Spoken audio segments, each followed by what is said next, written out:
Сәлеметсіздер ме? 12 қаңтар белгілі қаламгер сатирик Сейіт Кенжеахметұлының туған күні. Ол 1939 жылы Қостанай облысы Жангелдин ауданы Қызбел ауылында туған. Саналы ғұмырында әзіл әңгіме жазудан бөлек жеті қазынамызды жинаған зерттеуші. Сіздерге Сейіт атамыздың деген екендерін ұсынамыз. Сейіт бурабайда демалып жатқан кезде бір жас жігітті көрген сайын ассалаумағалейкум деп сәлем беріп өтеді екен. Бұған қысылған әлгі жігіт бір күні тағы Сейіт ағамыз қасынан өтіп бара жатқан кезде: «Аға, сіздің бұныңыз не? Менің сізден жасым кіші ғой» десе, Сейіт ағамыз: «Сенің менен жасың кіші болғанмен жолың үлкен ғой, Абайжан» депті. Ел аралай жүрген бір сапарында Сейіт ағамызға бір әлжуаз жіңішке жігітті: «Мына жігіттің аты Қажымұқан» деп таныстырса керек.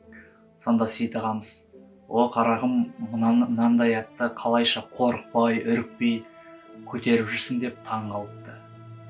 Арқалыққа оралған Сейіт бір үлкен мәжілісте сөз алып: «Торғай менсіз өз күнін көре алады, торғай менсіз өмір сүре алады, ал мен торғайсыз өмір сүре алмаймын» десе керек.